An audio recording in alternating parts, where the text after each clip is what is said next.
माते मिले साज सब आवे निज पद राम। आत्म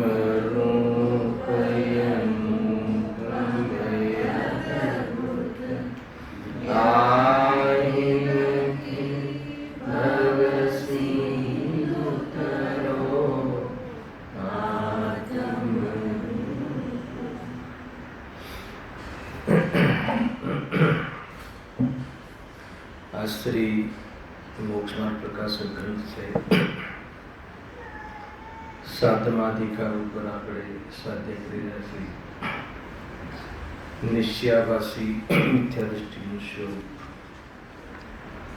એના અંતર્ગત બીજ નંબર 215। હવે 215 ઉપર નિર્વિકલ્પ દિશાનો વિચાર કર્યો છે। અહીંયા નિર્વિકલ્પ દિશાનો વિચાર કરવાની જરૂર શું પડી? એટલા માટે પડી કે આગળ મિથ્યા દૃષ્ટિ નિશ્ચયાવાસી તરફથી એક એ માન્યતાની ચર્ચા કરી કે એમ કહે છે કે સ્વને જાણે તો નિજરા થાય, સંવર નિજરા થાય, અને પર એટલે ઘુમટસાર આદિના માધ્યમથી જીવની જે ગુણસ્થાન આદિ રૂપ અથવા અન્ય દ્રવ્ય સંબંધી જો ચિંતન કરે અથવા જ્ઞાન કરે તો બંધ થાય, આવી માન્યતા હતી ને। એટલા માટે પરને જાણવાનું બંધ કરો એમ એનું એક માન્યતા કહી અને અન્ય વિચારથી પરાડમુખ રહે છે। બહુ જોરદાર વસ્તુ છે। શુદ્ધાત્માના ચિંતનથી ભગવાન આત્માને જાણવાથી સંવર નિજરા થાય છે અને શરીર આદિની ઓરથી પર્યાયોની ઓરથી જો જાણવામાં આવે તો આશ્રવણ થાય છે। પંડિતજી કહે છે એમ નથી। તું સ્વદ્રવ્યને જાણ કે અન્ય દ્રવ્યને જાણ, પણ તું વિતરાગ ભાવપૂર્વક જાણે તો નિજરા થાય છે અને રાગ ભાવપૂર્વક જાણે તો બંધ થાય છે। એને વાત એમ નથી કે તું કોને જાણે છે, પરને જાણે છે, ઈશ્વરને જાણે છે। બંધની સાથે કોને જાણવાની સાથે કોઈ સંબંધ નથી। બંધની સાથે વિતરાગ ભાવથી અગર તું પરદ્રવ્યને પણ જાણે તો બી નિજરા થાય છે, અને રાગ ભાવપૂર્વક તું સ્વદ્રવ્યને જાણે તો બી બંધ થાય છે। આવું કેલ્ક્યુલેશન ખ્યાલ આવે છે। એ તરફથી કન્ક્લુઝન આપ્યું અને કઈ બાબતો કહી, કઈ એ પ્રકારથી એમને પ્રેરણા આપી, બહુ ચર્ચા થઈ ચૂકી છે। એટલા માટે કોઈ એવું કહે કે સ્વદ્રવ્યના વિચારોનું નામ જાણવાનું નામ ધર્મ છે અને પરદ્રવ્યને જાણવાનું નામ અધર્મ છે। સ્વદ્રવ્યને જાણવાથી નિજરા થાય છે, પરદ્રવ્યને જાણવાથી બંધ થાય છે, તો એ વાત જૂઠી છે। કોઈ કહે કે એટલા માટે શુદ્ધનયના વિષયની ચર્ચા કરવી અને એકાંતે અશુદ્ધનય અથવા વ્યવહારને અર્થાત પર્યાયની ચર્ચા ન કરવી, એવું એકાંત કરે તો કહે છે કે એ વાત ખોટી છે।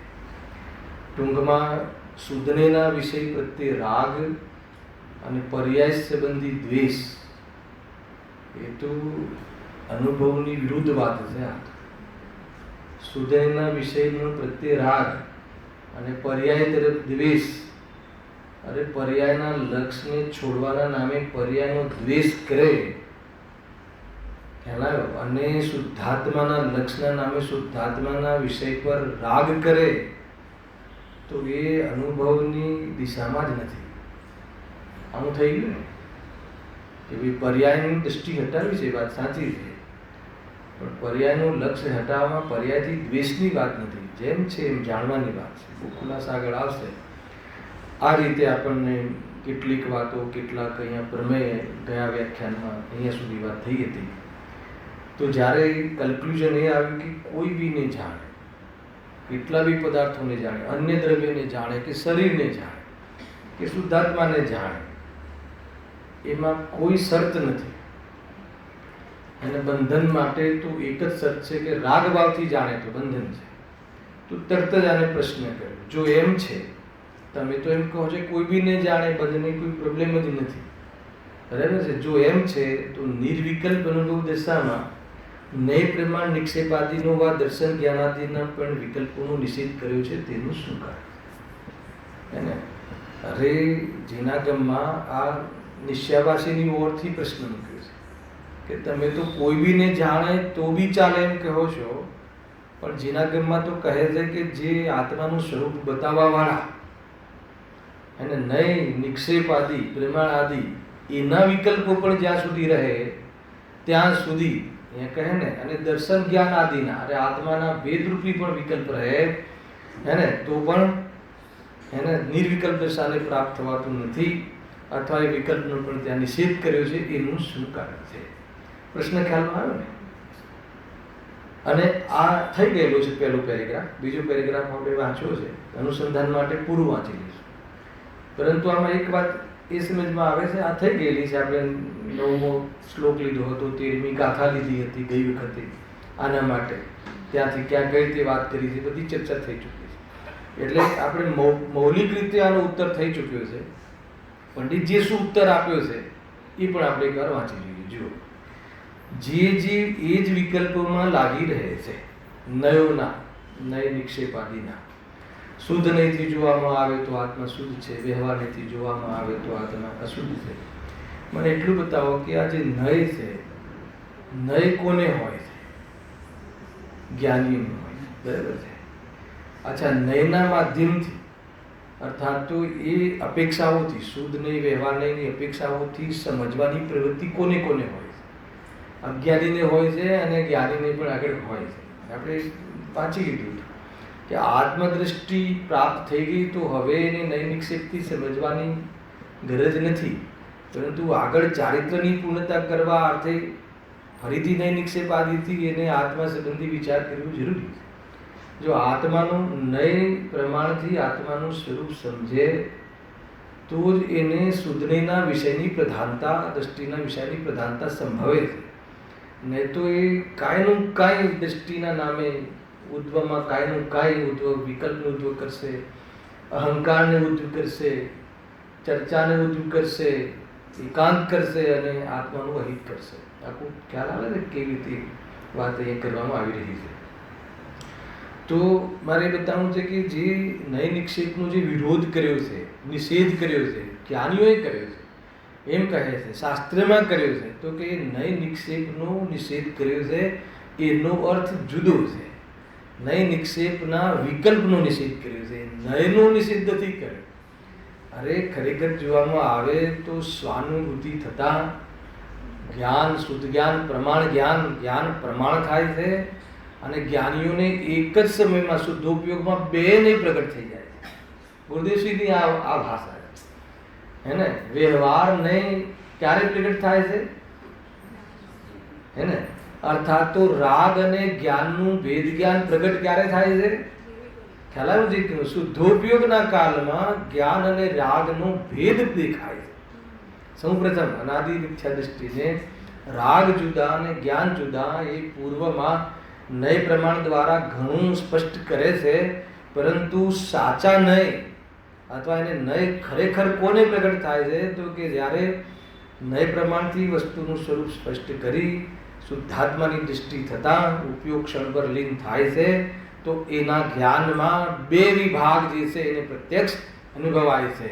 ખ્યાલ આવ્યો કે જે શુદ્ધ આત્મા એની અનુભૂતિ અને જેટલો રાગ છે ત્યાં એ રાગ જુદો જણાય છે, અને જુદો જણાય છે એ રાગ દોષ રૂપે જાણેલો પ્રયોજનવાન ત્યાં છે. એ રીતે ભેદ પડે છે. તો ત્યાં જેટલી અશુદ્ધિ એના ખ્યાલમાં આવે છે એ અશુદ્ધિ વ્યવહારને છે, અને જેટલી શુદ્ધિ પ્રગટ થઈ ગઈ એ નિશ્ચયનું પ્રગટ પણ છે.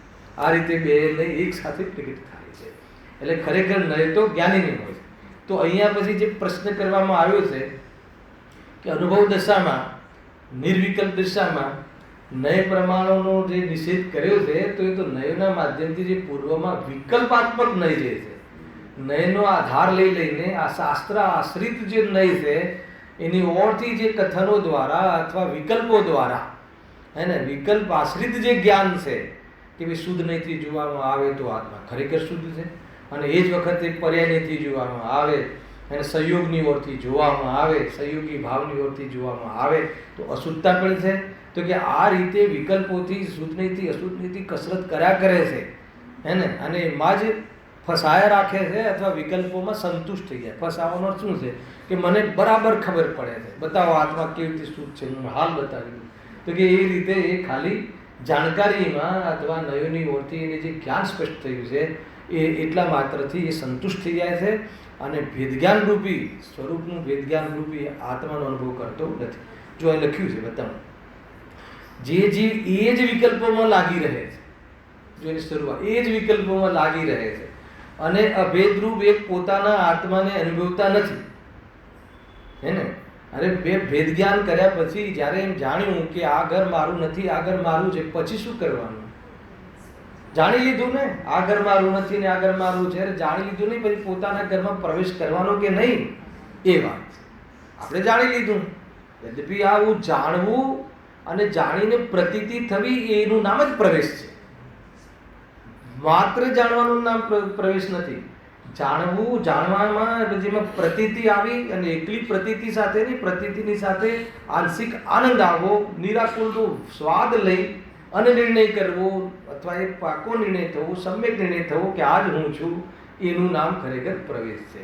માત્ર જાણી લીધું, વાતોમાં કરી લીધું, કથનોમાં બોલી લીધું, એ પૂર્વની પર્યાયનો પેટનો પુરુષાર્થ કહો અથવા આરોપિત પુરુષાર્થ કહો અથવા વાસ્તવમાં એ પ્રયત્નાત્મક જ્ઞાનના પ્રયત્નાત્મક ઉપાય કહો, પણ એ વાસ્તવિક ઉપાય નથી.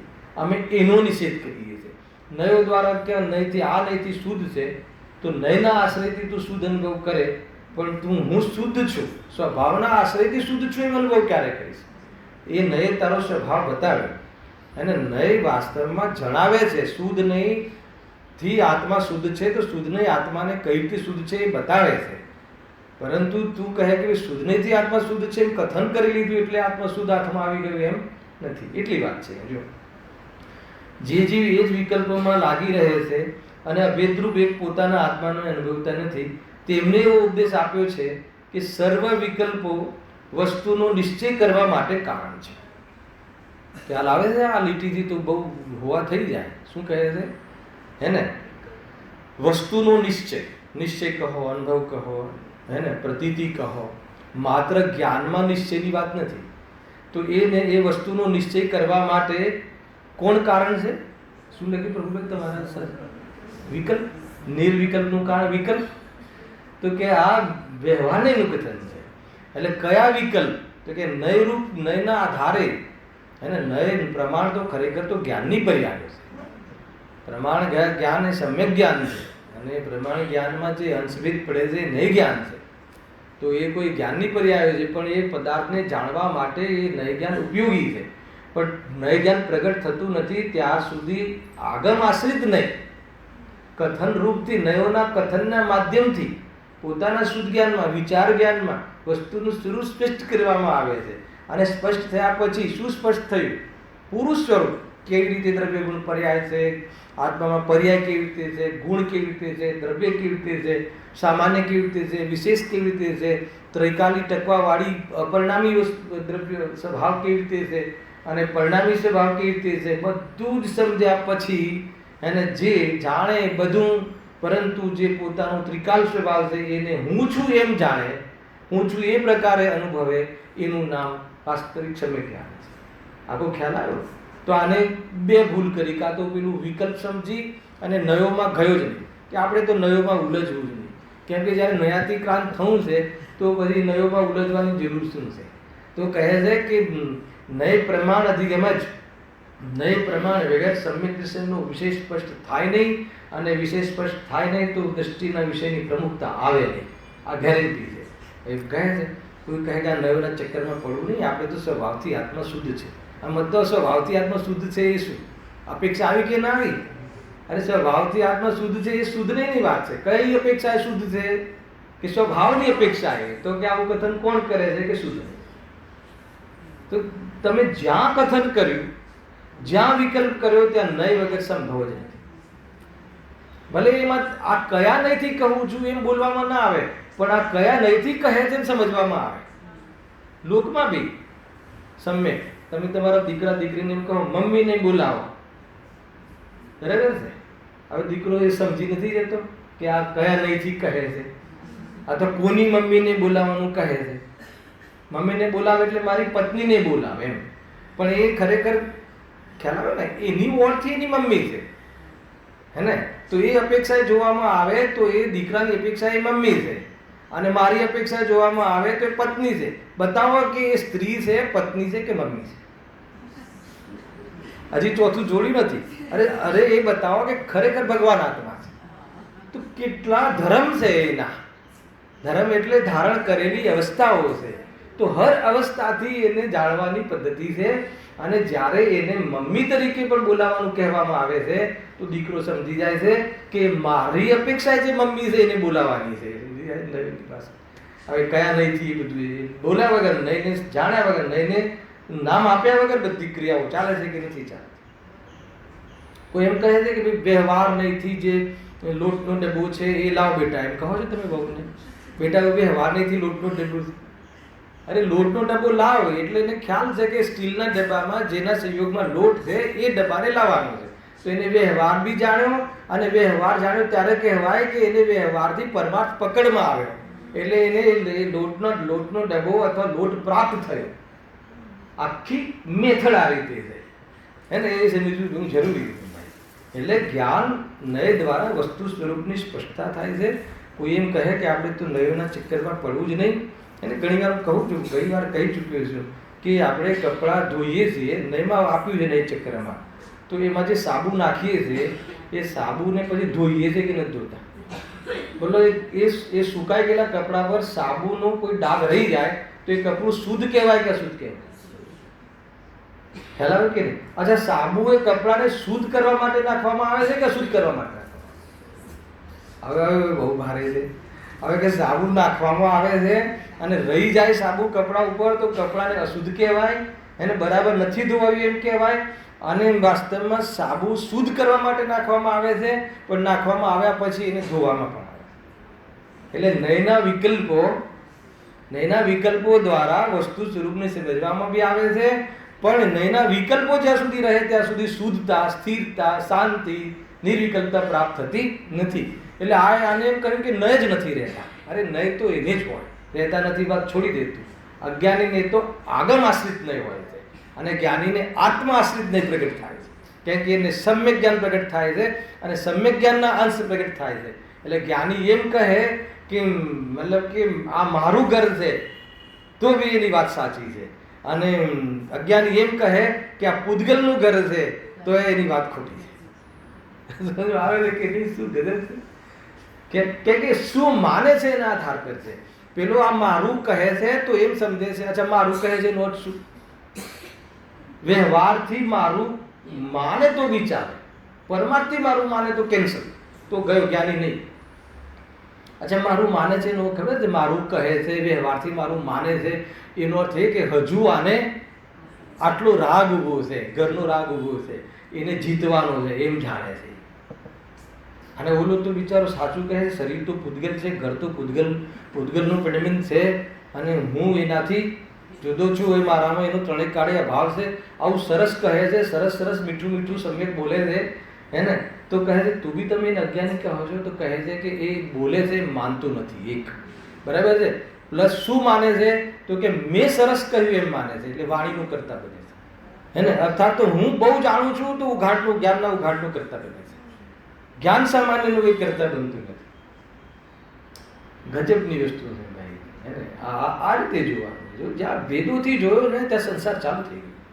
હમણાં અમારા નિજાધિકાર ચાલે છે ને, આ બધું પેટન્ટ એક જ છે ને બધી ક્યાંય ને ક્યાંય. એને પોતાને ક્યાંથી જોયો? કેમ મિથ્યા દ્રષ્ટિ? તો કે પોતાને વાણીથી જોયો, પોતાની ચતુર્વાણીથી જોયો, મીઠી વાણીથી જોયો, બરાબર. એમની સાથે મેળવીને અનુભવ કર્યો, અને છેલ્લે ઉઘાડરૂપ જ્ઞાનનો જ્ઞેયોની ઓરથી જે જ્ઞાનનો પરિચય છે એ ઓરથી જોયું. હાલા એક તે બધા જ જ્ઞેયોમાં જો જ્ઞેયોની ઓરથી જ્ઞાનમાં જે ભેદ પડે છે, મતિ જ્ઞાન, શુદ્ધ જ્ઞાન, ઓછું જ્ઞાન, વધારે જ્ઞાન, એ જે જ્ઞાન જે છે એ જ્ઞાન છે કે નહીં કહો પહેલાં, એ જ્ઞાનનું પરિણમન છે કે નહીં કહો. છે તો જ્ઞાનનું પરિણમન, પણ એ જ્ઞાનનું પરિણમનનો આપણે જે પરિચય કરીએ છીએ ક્યાંથી કરીએ છીએ?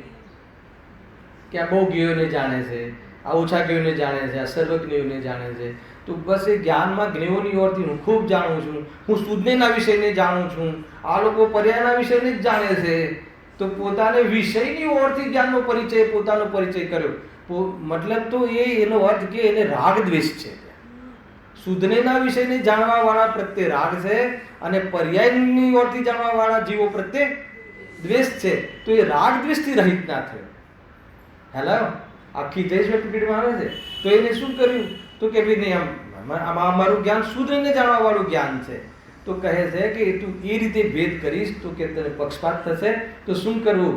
વાત સાચી છે, કેવલ જ્ઞાન લોકાલોકને જાણે છે, મતિ જ્ઞાન અલ્પ વિષયને જાણે છે, અવધિ મને પર્યાય જ્ઞાન કેટલાક વિષયને પ્રત્યક્ષ જાણે છે પણ અલ્પ વિષયને જાણે છે. બધી વાત બરાબર છે, પણ બધામાં, બધા ભેદોમાં જે ચિત્ત પ્રકાશ છે, જાણવાનો પ્રકાશ છે, એની ઓરથી જોવામાં આવે તો જીવનું રિયલ સ્વરૂપ તો જાણવાની ઓરથી જાણવા વાળો જીવ છે.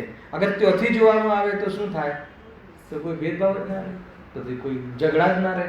આખી ખ્યાલ આવે કે નહીં? તો એટલા માટે કહે છે કે તે તને ક્યાંથી જાણ્યો? ક્યાંથી વાત આવી? કયું ચાલે છે? હે? હા, આજે નયની વિકલ્પની વાત ચાલે છે ને.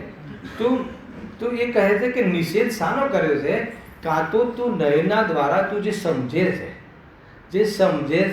જે સમજવાની પ્રવૃત્તિ છે એ આત્મા નથી. સમજવાનું જે થાય છે કર્મકૃત છે, પણ સમજવું જે થાય છે એવું જેનામાં થાય છે.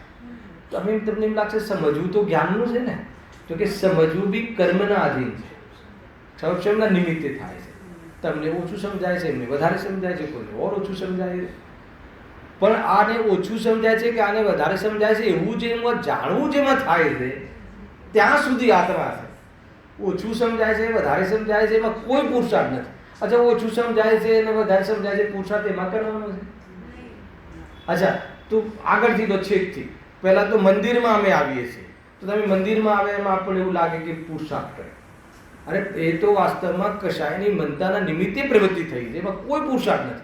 મંદિરમાં આવ્યા, સ્વાધ્યાયમાં બેઠા, ત્યાં સુધી જીવનો પુરુષાર્થ ચાલુ થતો નથી.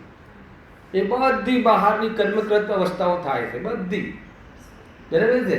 આપણને એમ લાગે ને, સિદ્ધને એવું લાગે ને, હવે તો એક બી શનિ રવિ ખાડો નથી પાડતો તો ભાઈ હવે તો હું બહુ જોરદાર પુરુષાર્થ કરું છું. તો કે રોંગ છે. એ પુરુષાર્થ નથી, એ તો કશાયની મનતામાં થવાવાળી પ્રવૃત્તિ છે. ખ્યાલ આવે? પછી ના કે હવે વાંધો નહીં, ચલો ઠીક છે. હવે તમે જ્યાં જે નિશ્ચય વ્યવહાર જે બી કહો છો, એક તો આગળની રાત્રે વાંચી લઈએ છીએ, સવારે બી વાંચી લઈએ છીએ, અને તમે બોલો છો એની સાથે જ ખબર પડી જાય છે. બોલો આ તો પુરુષાર્થ થયો કે ના થયો? તો કે આવી પુરુષાર્થ ના થયો, કે આ બધું કર્મના ક્ષમનું છે. તો પુરુષાર્થ ક્યાં છે? તો કે આ ખબર પડવી કે ના પડવી એ મારું સ્વરૂપ નથી, પણ જ્યાં ખબર પડી એવું જેમાં જાણવું થયું, કે આ ઓછી ખબર પડી એવું જેમાં જાણવું થયું, તો ખબર પડી ના પડીની ઓરથી અનુભવ ન કરવો, જાણવાની ઓરથી અનુભવ કરો. કેમ કે જાણવાની ઓરથી જીવની પહેચાન છે. હે ને? જીવનું લક્ષણ કેવલ જ્ઞાન નથી, જીવનું લક્ષણ જાણવું છે. કેવલ જ્ઞાની તે જીવ એવું નથી કર્યું. હલાવે કે નહીં, જાણે છે એ જીવ છે. એટલે જીવનો અગર પહેચાન કરવો હોય તો જાણવાની ઓરથી કર. તો એનાથી શું થશે? તો કે આ ઓછું જાણે છે, વધારે જાણે છે, એ બધા ભેદો, ભેદ પરથી દ્રષ્ટિ મટી જશે. ભેદો તો છે, ત્યાં જેટલા ભેદ છે એટલા ભેદ છે. એ વધારે જાણે છે, આપણે ઓછું જાણીએ છીએ, પણ અમારે એની ઓરથી અનુભવ કરવો જ નથી ને. કેમ નથી કરવો? કેમ કે કર્મકૃત છે, અધ્રુવ છે, ટેમ્પરરી છે, બદલાતી ચીજો છે.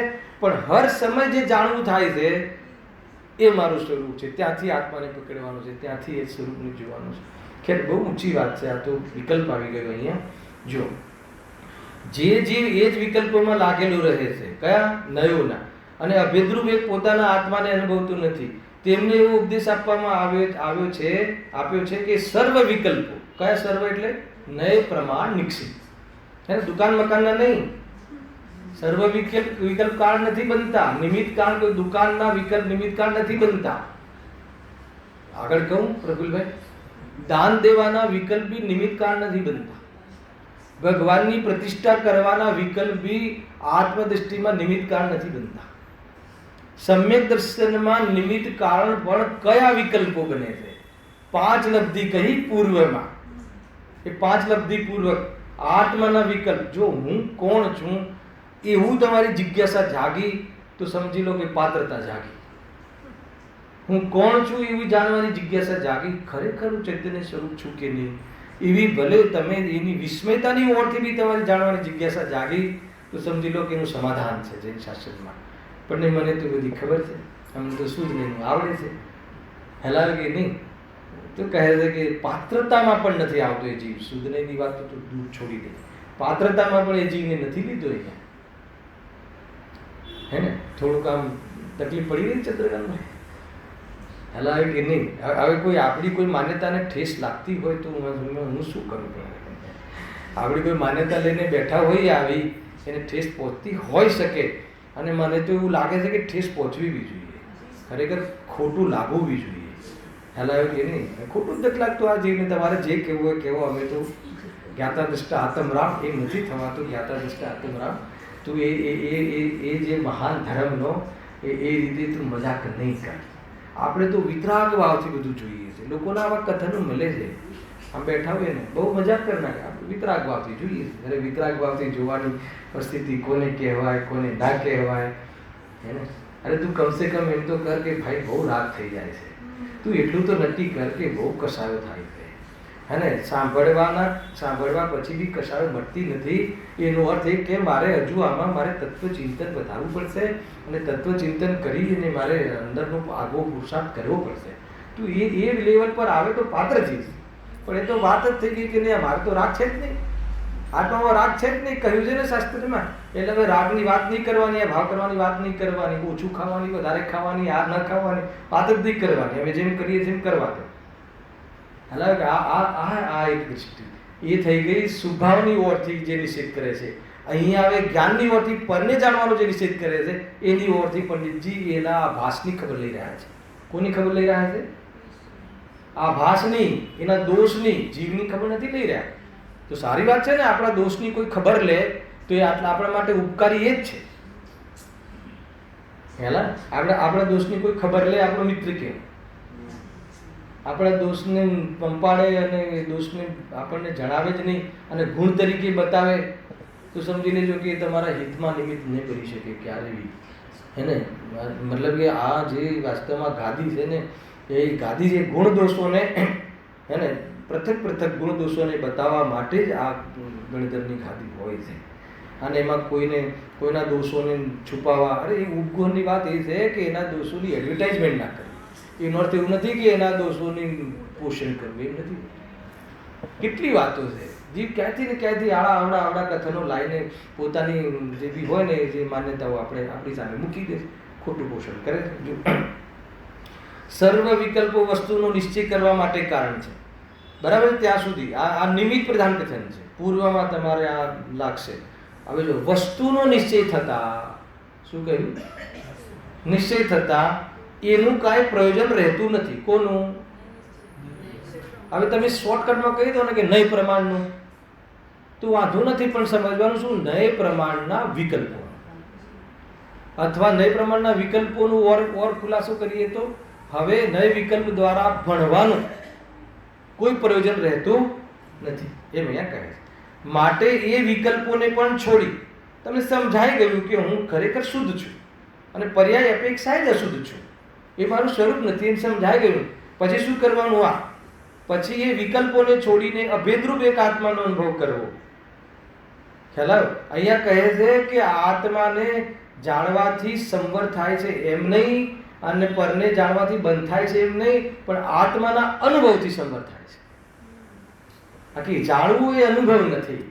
જે મોક્ષ માર્ગમાં જે અનુભવ કહ્યો છે એ અલગ છે, અને જ્ઞાનના પકડમાં જે અનુભવ કહે છે એ અલગ છે. પહેલા મને સમયસાર સંબંધી બહુ અનુભવ છે, તો એ જાણવાના ખાતામાં અનુભવની વાત છે. પણ જે આત્માના અનુભવમાં છે એ પ્રતીતિ સહિતના અનુભવની વાત છે. એમાં પ્રતીતિ ના જોડાય તો એને અનુભવ નથી કહેતા, એમ અહીંયા કહે છે. એક આત્માનો અનુભવ કરવો, પણ એના વિચારરૂપ વિકલ્પોમાં જ ફસાઈ રહેવું યોગ્ય નથી. આટલો ખ્યાલ આવી ગયો? એટલે કોનો નિષેધ કર્યો છે? નય પ્રમાણ અને નિક્ષેપના વિકલ્પોમાં વિકલ્પોમાં કેવી રીતે ફસાઈ રહેવું? ફસાઈ રહેવું એટલે શું? ફસાઈ રહેવાનો અર્થ ખ્યાલ છે? એક તો એની ઓરથી નિર્ણય કરવો એ ફસાવું નથી, પણ એમાં સંતુષ્ટ થઈ જવું, આ નહીંથી અટકી જવું, એમાં કંઈક માની લેવું. નય પ્રમાણથી આપણા જ્ઞાનમાં વસ્તુના સ્વરૂપનો ખુલાસો થયો, એ ખુલાસાને અનુભવ માની લેવું, એનું નામ ફસાઈ જવું. હેલો, ગજબ છે. એ રીતે જુઓ. હવે જો જબરજસ્ત કન્ક્લુઝન, મેઇન તો આ પોઈન્ટ છે. વળી વસ્તુનો નિશ્ચય થયા પછી પણ એમ નથી, કેમ નથી કે સામાન્ય સ્વરૂપ સ્વદ્રવ્યનું ચિંતન રહ્યા કરે. ગજબ છે. ત્યાં તો સ્વદ્રવ્ય વા પરદ્રવ્યનું સામાન્ય રૂપ વા વિશેષ રૂપ જાણવું થાય છે, પણ તે વિતરાગતા સહિત થાય છે, અને તેનું જ નામ નિર્વિકલ્પ દશા છે. આગળ ખોલવાનો જો વાત કાલશું તો બહુ ખોલી જશે. નિર્વિકલ્પ દશા શું છે? પેલા અહીંયાથી હવે શરૂઆત થઈ. નિર્વિકલ્પ દશા કોને કહે છે, નિર્વિકલ્પ જ્ઞાન કોને કહે છે, એની ચર્ચા અહીંયા કહે છે. ન જાણવાનું નામ નિર્વિકલ્પ નથી, તર્કનો પ્રશ્ન છે. એના પછી પેલા આને સમજીએ. આપણે શું સમજીએ? જાણવું નહીં એનું નામ નિર્વિકલ્પ. જાણવું એ નહીં ને દાજવું એ નહીં. એનો અર્થ કે જાણવાથી જ જાય છે, જાણવાથી દુઃખ થાય છે, એમ થયું ને? સામાન્ય કથન છે, લૌકિક કથન છે, હે ને? એટલો એ તો આપણને એટલું લક્ષ્ય થઈ જાય છે એ બાજુ, એટલે ઉપયોગ ત્યાં ન લઈ જવો એનો બી એક પ્રશ્ન છે. ચિંતા નહીં કરતા. હર પ્રશ્ન છે ને હર પ્રશ્નના ઉત્તર છે. ધીરે ધીરે ધીરે વિશે હું ડેવલપ કરી રહ્યો છું. 2-4 પ્રશ્ન છે છેલ્લા નિશ્ચયાવાસીના અંતિમ ચરણમાં, પણ બહુ મહત્વપૂર્ણ છે. અહીંયા શું કહે છે કે વળી વસ્તુનો નિશ્ચય થઈ ગયા. નિશ્ચય એટલે શું? અહીંયા અનુભૂતિ. અનુભૂતિ થયા પછી પણ એમ નથી કે સામાન્ય રૂપ સ્વદ્રવ્યનું ચિંતન રહ્યા કરે. અનુભૂતિ થઈ ગયા પછી એવું નથી કે એકલું આત્મા આત્મા આત્મા જ આત્મા રહ્યા કરે. તો શું રહે કે ત્યાં તો સ્વદ્રવ્ય, સાંભળજો બરાબર, વા પરદ્રવ્ય. સ્વદ્રવ્ય વા પરદ્રવ્ય પછી શું લખ્યું છે હર્ષદભાઈ? તેનું સામાન્ય રૂપ વા વિશેષ રૂપ જાણવું થાય છે. એનું એ સામાન્ય વિશેષ બધું જાણવું થાય છે. પૂતગલના વિશેષોનું જાણવું થાય છે, હે ને? જીવના અજીવના વિશેષોનું પણ જાણવું થાય છે. જીવના વિશેષોનું પણ જાણવું થાય છે. જીવના તાત્કાલિક ત્રિકાલિક બધા વિશેષોનું જાણવું થાય છે. કોઈ બી એને જ્યાં ઉપયોગ લાગે ત્યાં એનો વિચાર ચાલુ થઈ જાય. વિચાર ઉપયોગને આધીન છે, એટલા માટે ઉપયોગની બહુ કિંમત છે. ઘણી વાર આપણે કહીએ ને, માનો કે ક્યાંક જતા હોઈએ કે પ્રવચન કરવા જતા હોઈએ, ફેમિલી જતા હોઈએ, તો કોઈ બી ભાઈ બેઠા હોય કે બાજુમાં કોઈ બી બેઠું હોય, તો કોઈ અન્ય વિષય આપણા ઉપયોગને આપી દે.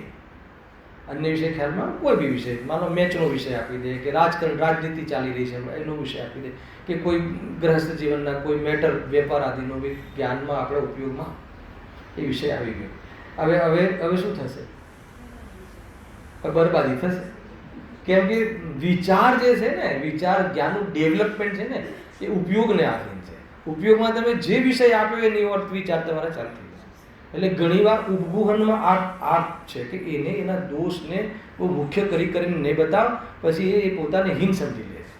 એને તું તેના જ્ઞાનનો વિષય એને એના સ્વરૂપની ઓરથી અને આમાંથી અભાવ થઈ શકે છે એ બતાવ, તો એના વિચારો પછી એ દિશામાં ચાલે. એટલા માટે નિમિત્ત નૈમિત્તિક કાર્યક્રમ છે. જીવમાં એવો સ્વભાવ છે કે જીવનો એવો સ્વભાવ છે કે કોઈના માર્ગદર્શનના માધ્યમથી સ્વયં પોતાના ઉપાદાનથી વસ્તુનો નિર્ણય કરી શકે. નિમિત્તને લાજ રાખી અને ઉપાદાનની લાજ રાખી. ના ખ્યાલ આવે? નિમિત્તનો જે રોલ છે એને એની પણ લાજ રાખી કે જીવમાં એવી તાકાત છે કે તમે મને કોઈ સજેશન આપો તો એનાથી મારું કાર્ય નહીં થાય, પણ તમે સજેશન આપો અને સજેશનના આધાર પર અગર હું ઉપાય કરું તો મારું કાર્ય થઈ શકે. એટલા માટે આ સ્વાધ્યાય ને આ બધું આ બહારના નિમિત્તિક કાર્યક્રમોનું આયોજન કરવામાં આવે છે. પણ એનાથી પછી ગુરુદેવશ્રી એનાથી કાંઈ હે ને કોઈ શિબિરના કારણે કે વિદ્વાનના કારણે કે કોઈ બતાવે છે એના કારણે થઈ જશે એમ ન લેવું. તારે કરવું તો તારે પોતે જ પડશે.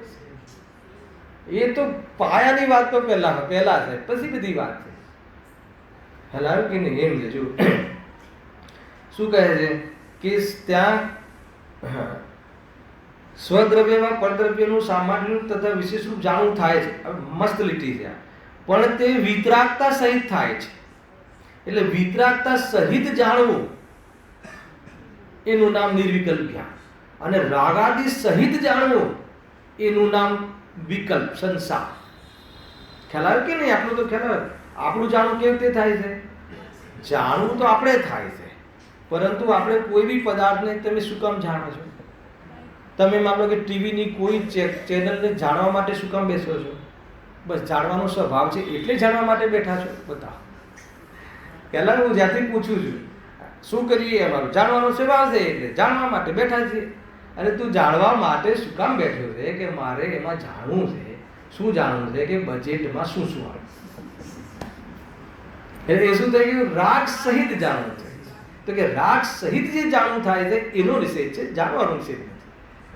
તો રાગનો નિષેધ છે, પણ રાગ સહિત જે જાણવું થાય છે તો એ વખતે જાણવાને પણ વિકલ્પ કહેવામાં આવે છે, કેમ કે એ જાણવાએ રાગની સાથે સંગતિ કરી છે. એટલે એને આરોપ આપીને એ જ્ઞાનને પણ હે ને વિકલ્પ નામ આપવામાં આવે છે. કારણ પર કાર્યનો ઉપચાર કરીને કહેવામાં આવે છે. બે ગુણની પર્યાય છે, જે ઈચ્છા, જાણવાની ઈચ્છા, એ ચારિત્ર ગુણની ને જાણવું જ્ઞાનની. તો એ બે મળીને એક આખી પર્યાય જે થાય છે બંનેની, એને અહીંયા વિકલ્પ કહેવાય. ખ્યાલ આવે? એ રીતે છે. જો ટૂંકમાં વિતરાગતા સહિત થાય છે તેનું જ નામ નિર્વિકલ્પ દશા છે. ટૂંકમાં છદ્મસને લઈને તો એ વાત આપણને ગળે ઉતરવી જોઈએ કે વગર રાગ દ્વેષ વગર બી જાણવું બની શકે છે. ખ્યાલ આવે કે નહીં? શું કહ્યું મેં? રાગ દ્વેષ વગર બી જાણવું બની શકે છે. અને રાગ દ્વેષ વગર જાણવું બની શકે ત્યાં જ જ્ઞાતા દ્રષ્ટા પુરુષોત્તમ છે. ત્યાં જ સુખ દુઃખથી રહિત પરિસ્થિતિ થઈ શકે છે જાણવા છતાં. ખ્યાલ? હવે મારે તો અજ્ઞાનીમાં ઉદાહરણમાં ઘટાડવું છે આ વાતને, સર્વથા નહીં સમજવી. ઉદાહરણ એક દેશ હોય છે. ખ્યાલ આવે? માની લો કે આપણા રાગનો વિષય શું શું છે? સીમિત છે. અભિપ્રાયમાં અનંત દ્રવ્યો છે, પણ વર્તમાનમાં સીમિત છે. તમારા રાગનો વિષય શું શું છે પ્રફુલ્લભાઈ? તમારું ઘર, વેપાર, દીકરો દીકરી, તમારો સગો, સમુદાય, સમાજ, રાગનો વિષય હે ને? રાગનો વિષય ત્યાં સુધી છે. હવે તમે એ વિષયોનું જ્યારે જાણવું થાય છે તો રાગ સહિત જાણવું થાય છે. એટલે ત્યાં તમને દુઃખ થાય છે, આકુલતા થાય છે, ઓછી આકુલતા, વધારે આકુલતા થાય છે. પણ એવી બી એક પોઝિશન બને છે કે એવી કેટલી બી અવસ્થાઓ જાણો છો, એવી જગતની કેટલી બી ઘટનાઓ જાણો છો, પણ તમને એ સંબંધી તમારા રાગનો વિષય નથી. હું એમ નથી કહેતો કે રાગ નથી.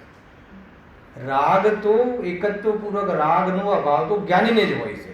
કારણ કે એક વખત મેં આ ઉદાહરણ આપ્યું ને તો મારે એક સામે વિદ્વાન શિષ્ય કે વિદ્વાન બેસે શ્રોતા મને કહે, ભાઈ એને તો ક્યાં રાગ છૂટ્યો જ છે. એટલે મેં કીધું ઉદાહરણ એક દિવસ છે.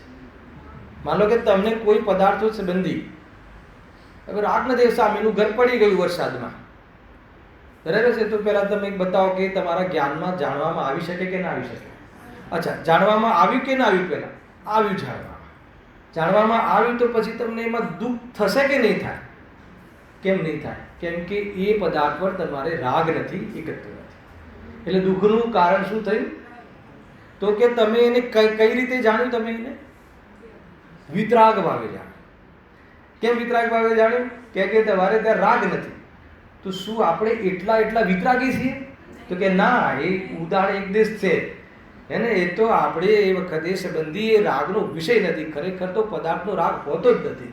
ખરેખર કોઈ પદાર્થનો રાગ નથી હોતો. ઘરનો રાગ કોઈને નથી હોતો. એ તો ઘરનું લક્ષ્ય કરીને મારું છે એ માનીને, ઈષ્ટ માનીને રાગ કરે છે. હેલા કે તો રાગ કરવાની આદત લઈને જાય છે. તો રાગ માનો કે ઘર અહીંયા છૂટી જાય, રાગ ઘર ન હોય તો ઘર અહીંયા રહી જાય તો રાગ છૂટી જાય કે ના છૂટી જાય? છૂટી જાય. પણ રાગની આદત લઈને જઈએ છે કે નહીં? પછી બીજે ચકલી બનીએ તો ચકલીનો જે ઘોંસલો હોય ને એના પ્રત્યે રાગ થઈ જાય છે. એ તો કથન છે. ખરેખર એનું લક્ષ્ય કરીને રાગ કરે છે. એને ઈષ્ટ માનીને એને રાગ કરે છે કે આ સારું છે, મારું છે, મજા આવે છે, જે એની આદત છે એવી. ખેર, મારે તો એ નથી બતાવવું. એ બતાવવું છે કે જ્ઞાન થાય છે પરંતુ રાગ નથી હોતો તો ત્યાં કોઈ વિકલ્પ નથી હોતો. વિકલ્પ નથી હોતો એટલે દુઃખ નથી હોતું. જાણવાનો વિકલ્પ ભલે હોય પરંતુ દુઃખ નથી હોતું. દુઃખ હોય છે? પહેલાં તમે ઘર તૂટ્યું તો તમે જાણ્યું તો કોઈ વિકલ્પ નહીં. કોનું છે, શું છે, કદાચ તમારું જ્ઞાન ત્યાં સુધી બી જતું રહે તો પણ દુઃખ થાય છે? નથી થતું. તો એ રીતે છે. તો અહીંયા એમ કહે છે કે વિતરાગતા સહિત થાય છે. અને આ તો જ્ઞાનીને તો એકત્વ બુદ્ધિનો રાગ તૂટી ગયો હોય છે, રાગમાં એકત્વ બુદ્ધિ તૂટી ગઈ હોય છે, દૃષ્ટિમાં રાગ નીકળી ગયો હોય છે, એટલું મહાન કાર્ય થઈ ગયું હોય છે, એટલે એને એ પ્રકારે દુઃખ થતો નથી. નિર્વિકલ્પ પદાર્થોને જાણે છે. શું જ્ઞાની નિરાજ નહીં જાણતા હોય? એ ઉપસર્ગનું જ્ઞાન નહીં થતું હોય? કોઈ સાપ કરડતો હશે કે કોઈ એને વાઘ એનું પગનું સેવન કરતો હશે તો એ બી જે બી ફાડી ખાતું હશે તો એમને જ્ઞાન નહીં થતું હોય? મુનિયારને નહીં થતું હોય? અરે છઠ્ઠામાં આવે પછી તો થાય ને. કોઈ કહે કે જ્યારે સ્વરૂપમાં હોય ત્યારે ના થાય તો ભલે ચલો માની લીધું, સ્વરૂપમાં હોય ત્યારે એ સંબંધી જ્ઞાનનો વ્યવસાય નથી થતો, બરાબર છે? અરે એ વખતે જ્ઞાનનો એ બાજુ વ્યવસાય નથી થતો. આગળ લેવાનો છો આ બધું શુદ્ધોપયોગમાં શું થાય, ત્યાં સ્વપર પ્રકાશક કેવી રીતે ઘટે, ત્યાં શું છે ને શું નહીં, બધી જ વસ્તુઓ આવી જશે કાલે, ધ્યાન રાખજો તમે. પણ આ એક આનું મંડન કરી રહે, બહુ ક્લેરિટી આવે એ વસ્તુ. તેનું જ્ઞાન નહીં થતું હોય. જ્ઞાન થાય છે પરંતુ રાગ સહિત જ્ઞાન થતું નથી. હવે રાગ સહિત જ્ઞાન થતું નથી તો કઈ રીતે થાય છે? વિતરાગતા પૂર્વક જાણવું થાય છે. એટલે વિતરાગતા પૂર્વક જાણવું થાય છે, એ જ પરિણતિનું નામ, એ જ વાસ્તવમાં પર્યાયનું નામ નિર્વિકલ્પ દશા છે. તમે આ મગજમાં રાખજો, આ ફોર્મ્યુલા રાખજો. હવે હું શુદ્ધોપયોગવાળી નિર્વિકલ્પ દશા અને એમાં કેવી રીતે રાગ, એક ફોર્મ્યુલા રાખવાનું કે રાગ દ્વેષ રહિત જે જાણવું થાય. હવે રાગ દ્વેષ રહિત સ્વનું જાણવું થાય કે પરનું જાણવું થાય, એમાં કોઈ નિયમ નથી બનતો. ચાહે રાગ દ્વેષ સહિત સ્વના સંબંધી જ્ઞાનમાં કે બને, આત્મા સંબંધી આત્માના સ્વરૂપ સંબંધી બને, કે પૂતગલના સ્વરૂપ સંબંધી બને, કે દુકાનના સ્વરૂપ સંબંધી બને, કે પૂર્વનો કોઈ વિષય એના જ્ઞાનમાં જ્ઞેય બની જાય, હે ને? તો પણ એમને રાગ સહિત જાણવું થતું નથી, એટલે નિર્વિકલ્પ દશા છે. મને ઘણી વાર થાય કે ઋષભજી ભગવાન જ્યારે સમુષળમાં વાણી પ્રવચન ચાલતું હોય, વાણી ચાલતી હોય એ વખતે પેલા 6 ખંડ જીતીને 6 ખંડ જીતવા ગયા હતા ને ભરતજી, તો એટલે બહુ એબસન્ટ રહ્યા છે ને.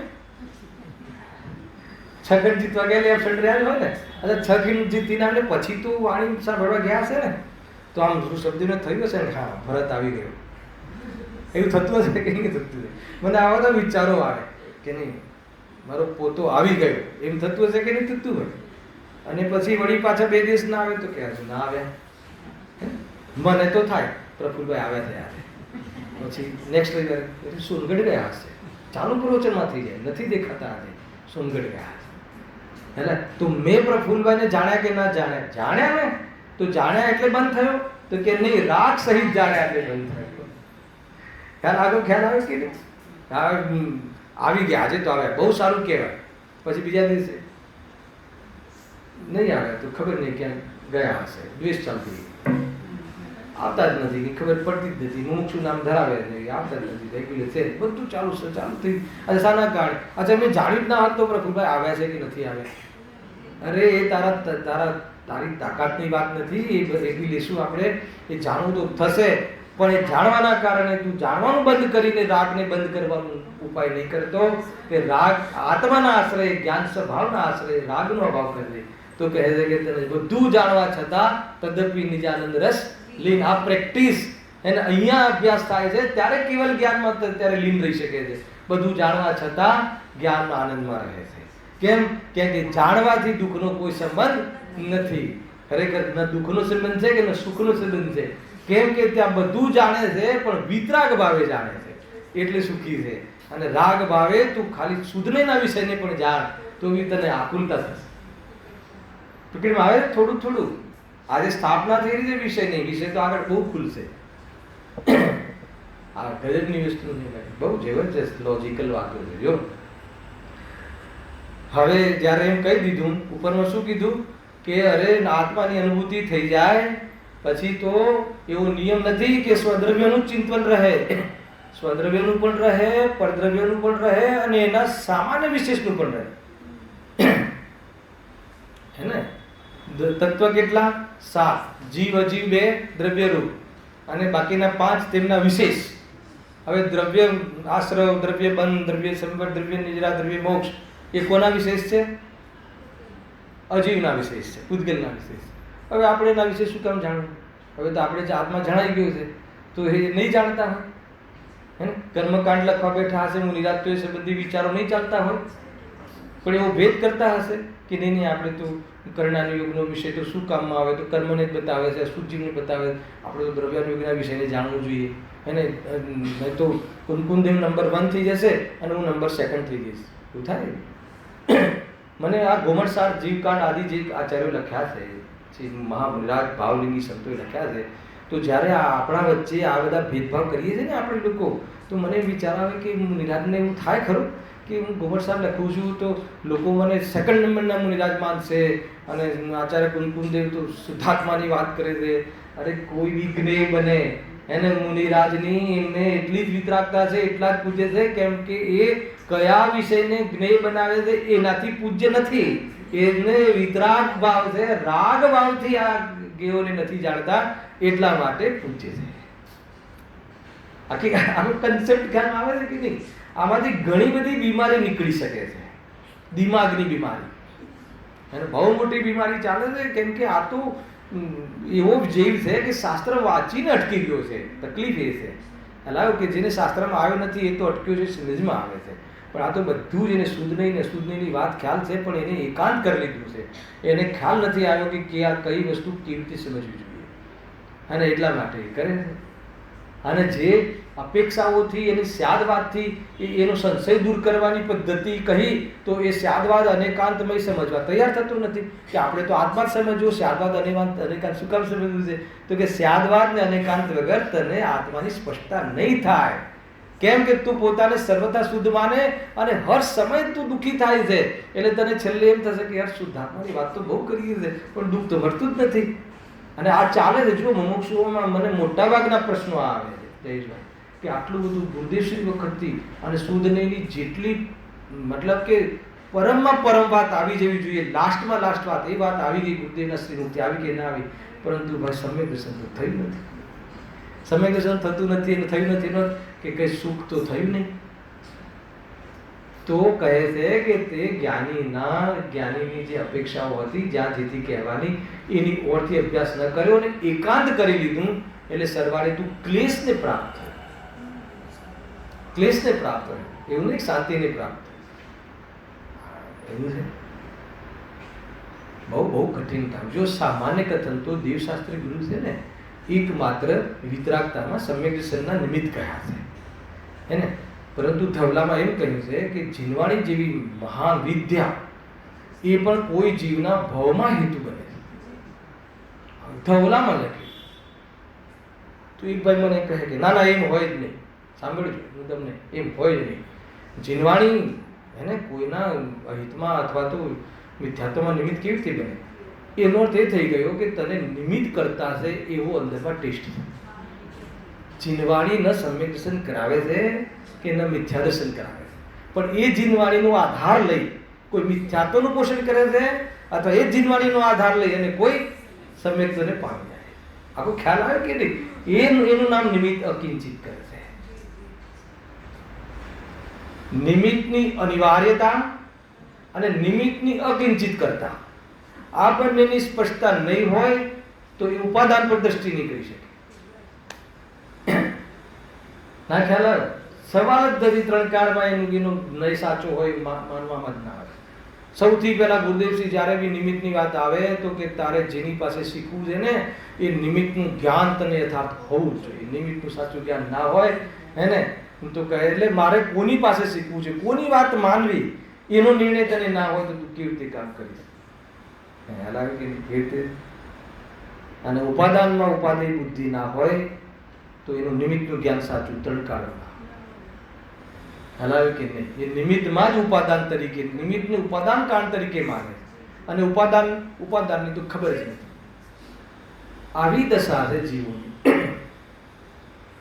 હલાવ વાત તમને એમ લાગશે કે જરા તીખી લાગતી હશે, ભાઈ શું કરે? સમજવું તો પડશે. આ તો ખરેખર તો હું તો એમ કહું છું કે આપણે જે ગુરુદેવશ્રીના અનુયાયી છીએ ને અને આપણે દાવો કરીએ છીએ 100% દાવો કરીએ છીએ કે જે ખરેખર મુક્તિનો માર્ગ છે એ આપણને 100% બતાવી દીધો છે, એમાં કોઈ શંકાને સ્થાન નથી. પણ બીજી રીતે ખ્યાલ હોવો જોઈએ કે પણ અમારું કામ કેમ નથી થયું, તો એનું કારણ શું એ બતાવે. કારણ ન થવા પાછળ તો અટક્યા તો હશું ને કઈ. પૂરી વિદ્યા જાણીએ છે તો એ વિદ્યા ચલાવતા નથી આવડી, નક્કી છે ને. એ વિદ્યાનો દુરુપયોગ થયો છે નક્કી છે કે નહીં? ના ના, કમજોરીમાં નાખો ને અમને તો એ કમજોરી જ્ઞાનીને લાગુ પડે, અજ્ઞાનીને વિપરીતતા જ લાગુ પડે. એ તો આત્મદર્શન થઈ ગયા પછી મુનિ અવસ્થાનો કદાચ પુરુષાર્થ ન ઉપડે, આ ભવે તો ન ઉપડે, બની શકે એને. પરંતુ તું કોઈ એમ કહે કે અમે પણ અમારે આત્મદ્રષ્ટિ કરવામાં થોડી કમજોરી ચાલે છે, તો કે નહીં, એમાં વિપરીતતા ચાલે. બરાબર સમજો આખી વાત.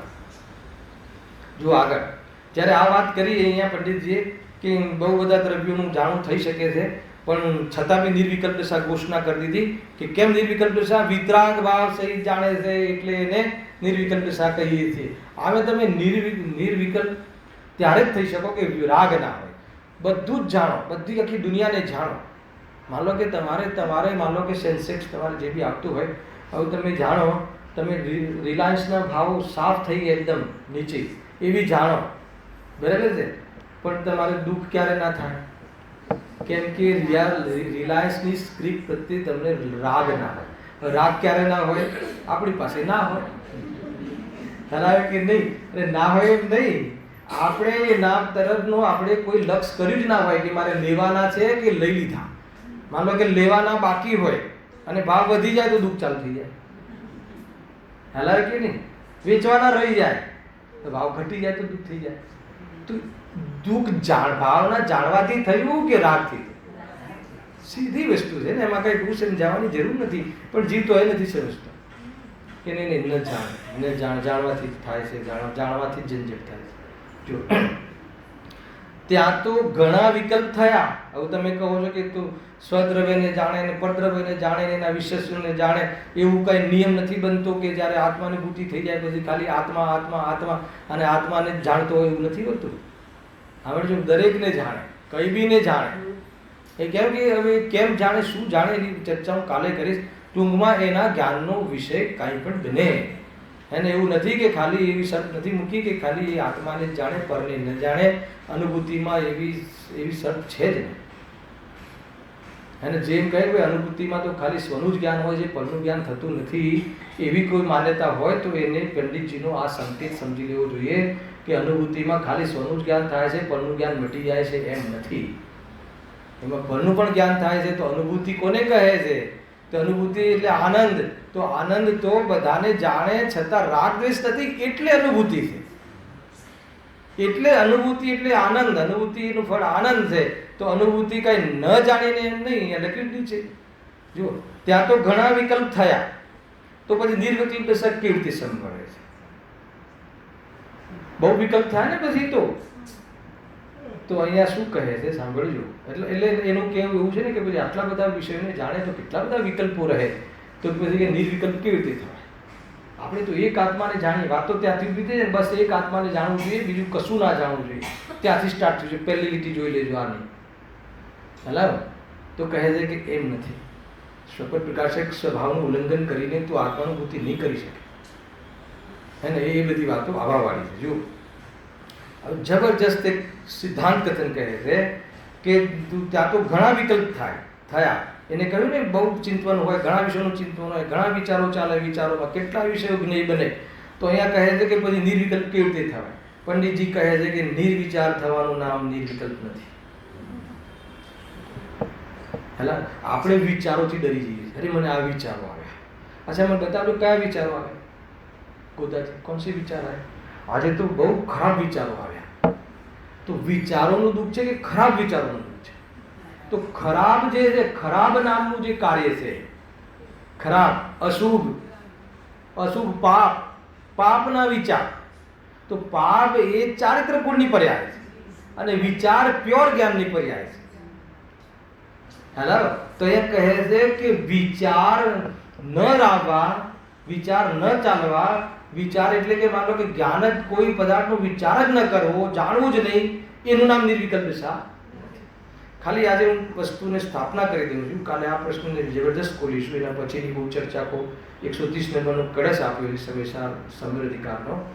અહીંયા કેટલા શબ્દ આપણે સમજવા છે કે વિચાર, વિકલ્પ, બરાબર છે. તો વિચાર અને વિકલ્પમાં કઈ ફેર છે કે નહીં? હાલા મારો આ પ્રશ્ન છે. વિચાર અને વિકલ્પ, પછી અહીંયા નિર્વિચાર અને નિર્વિકલ્પ, આટલા શબ્દોનો પહેલા આપણે સામાન્ય અર્થ કરીએ. તો પહેલા મારો તમને બધાને પ્રશ્ન છે કે વિચાર અને વિકલ્પ બે એક જ છે કે અલગ અલગ છે? તો પહેલા આપણે વિકલ્પ શબ્દના અર્થ કરીએ. તો કહે છે કે વિકલ્પ શબ્દનો અર્થ અનેક જગ્યાએ અલગ અલગ પ્રકારથી છે. સાંભળજો, વિકલ્પનો અર્થ અલગ અલગ જગ્યાએ અલગ અલગ પ્રસંગોમાં અલગ અલગ છે. તો માની લો કે એવું કથન મળે છે કે જ્ઞાન સવિકલ્પ છે. અને મારો તમને પ્રશ્ન હતો હર્ષદભાઈ કે વિચાર અને વિકલ્પ અલગ છે. તમે અલગ છે એવું તમે કીધું. અચ્છા, વિકલ્પ શું છે? તો તમે કીધું રાગ છે અને વિચાર જ્ઞાન છે. બરાબર છે ને? આ થયું ને, અલગનો અર્થ એ જ થયો ને. હવે જો વિકલ્પ રાગ છે તો કોઈ ઠેકાણે એવું બી કથન આવે છે કે જ્ઞાન સવિકલ્પ છે. અચ્છા, કયું જ્ઞાન સવિકલ્પ છે? પાંચો જ્ઞાન સવિકલ્પ છે. શું કહ્યું? સમય થઈ ગયો છે, ખાલી હું પ્રશ્ન છેડી દઈશ તમને, મને કાલે જવાબ આપજો. હે ને? શું કહ્યું? પાંચો જ્ઞાન સવિકલ્પ છે. કેવલ જ્ઞાન સવિકલ્પ છે કે નિર્વિકલ્પ છે? બરાબર. સાકારમય જ્ઞાન શક્તિ, સાકાર કહો, સવિકલ્પ કહો, નિરાકાર નિર્વિકલ્પમય દર્શન નિરાકાર છે, જ્ઞાન સાકાર છે, દર્શન સવિકલ્પ, દર્શન નિર્વિકલ્પ છે, જ્ઞાન સવિકલ્પ છે. અચ્છા, મને બતાવો, કેવલી ભગવાન નિર્વિકલ્પ છે કે સવિકલ્પ છે? ફટાફટ, ટાઈમ થઈ ગયો છે, તમારે મોડું થતું હતું. બોલો, કેવલી ભગવાન સવિકલ્પ છે કે નિર્વિકલ્પ છે? નિર્વિકલ્પ. કેવલ જ્ઞાન સવિકલ્પ છે કે નિર્વિકલ્પ છે? હવે કાલે આનો મને તાળો મળી આપજો. કેવલ જ્ઞાન સવિકલ્પ અને કેવલી ભગવાન નિર્વિકલ્પ, એ કેવી રીતે? બસ એ જો ખુલશે ને તો આખા પ્રશ્નો ખુલશે. આની ચર્ચા કાલે કરીશું. સહજાનંદી શુદ્ધ